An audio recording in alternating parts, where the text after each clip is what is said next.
Hello everyone, welcome back to another pastel video, and we are back with our little mini practice pieces on a budget.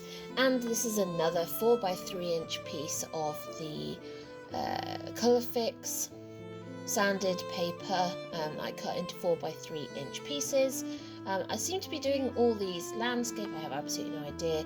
So as per my usual practice, I will be starting with using my darks to mark out my tonal areas and then layering down colours. This is a bit more of an impressionistic painting, so it's not about detail, but it's about getting colours down in the right places and getting the right colours in the right places. Now, there's an unusual colour combination from the palette, as you can see here on the right hand side of the screen, and this is basically because I want to be able to practice with different colour palettes, different mark makings. I've done a little bit of stippling on this painting towards the end as well, just basically bashing the pastel off the paper, making interesting marks, which is always good fun.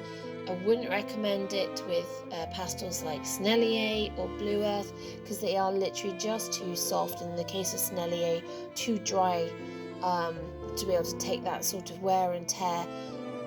Better pastels for that sort of thing is probably going to be Rembrandt, who makes beautiful hard marks.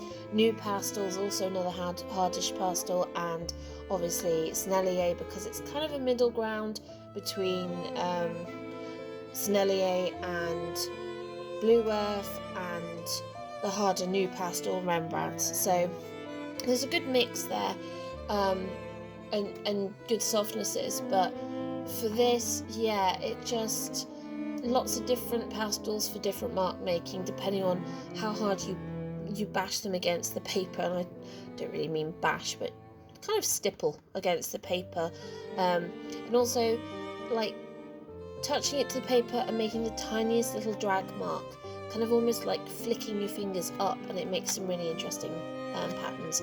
So obviously the whole point of these practice pieces is practicing on a budget.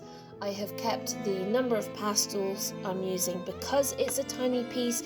You don't end up using many different pastels either. So that's another part of why practicing on miniature form like this is really great for your budget. You don't need many pastels because you're painting on a tiny surface, and therefore you shouldn't be using loads of pastels because you'll quickly fill up the tooth. And also because, obviously, as I said in my previous video, I have used a single A3 sheet of the Colourfix sanded paper to do this. I've produced 10 4" by 3" pieces, which make these great, amazing, beautiful little mini pastel paintings. So it's really good to be able to do this. So we've already got our base colours down, got my sky down. I'm just adding a little bit more blue there because the sky was a little bit too neutral for what I'm doing. I've got really a lot of neutrals down in this already. I've got a neutral blue-green for the sky. I've got the neutral grey and the neutral neutral sage and a neutral white grey. And now I'm just bringing in a lot more of my blues and bits and pieces just to give that pop of colour. And this is what I meant by using a weird limited palette. These are not colours that I would necessarily always add together, but because I'm practicing on a small piece, it's giving me the ability to play with this different colour palette and have fun. Often than not, and you may have seen this in my previous videos, I will more than quite happily use Serenade Clark's colour cubes. I have cube 1 and 2, courtesy of my wonderful husband who bought them for me for my birthday last year, and they have been an absolute godsend because they give me colour palettes I would sometimes not necessarily put together, but for miniature paintings like this, they're great for pulling a card out at random, picking out the 5 colours that match the card from my pastel selection and going, nope, that is what I am going to use for this pastel painting. And it forces you to get out of your comfort zone, away from your favourite colours, and into more of a creative thinking process where you're looking at the colours you've got, looking at their tones and going, right, I have, say for example, I've picked one of the winter colour palettes from Sarah's Colour Cubes, and it's all ice and snow, well, that's going to give you very limited colours, probably mostly white blues, green whites, blue greens, and possibly some greys and neutrals in there as well. So it's about, what's my darkest colour? Right, okay, my darkest colour could be a teal or turquoise from that colour palette. Okay, or if I go for more of a winter kind of Christmassy scene, a dark pine green. Okay, well, in the case of the dark pine green, that's great. You are able to use that as your dark base. But in the other example, I've got a teal which isn't necessarily a dark, like a dark green. It's a medium mid colour. But as long as that becomes your darkest dark on the paper, and every other colour after that is lighter, you will still get the tonal value that you're looking for in your painting, which will then give you the distance, it will give you the perspective, and it will give you the contrast to keep people's eyes interested in what they're looking at.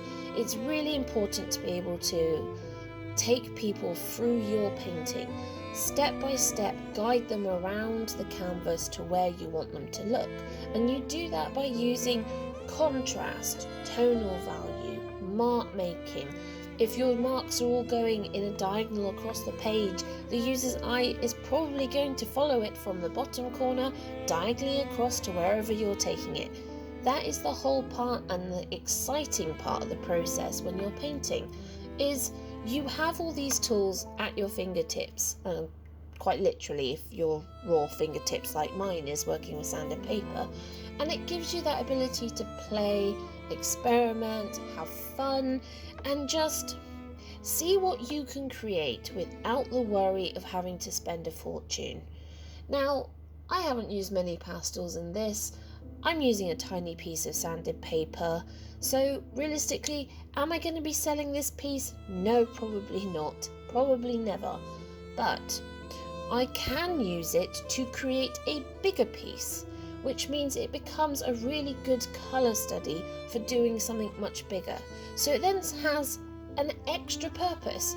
It's not just a practice piece, it's not just you practicing how you're mark making, how you practice your tonal valuing. No, it can also be a study piece for making a bigger piece later. You can take that smaller painting and make something much more bigger, much more detailed, but already have a really good foundation of where your value is, what colours you're going to use, what marks, viewer direction, layout, perspective, distancing. It's all there already set out in your smaller piece. So therefore it's an easier job of then attacking, well, not really attacking, you shouldn't attack your canvas, but attacking and attempting a bigger piece based on the smaller piece you've produced. Now, I've done quite a few of these smaller 4x3, quite a few, weirdly enough, I've done 10. So I will be going through and showing you them one by one, just so that you can see what I've been up to and what sort of things you can create with these tiny little pieces of canvas.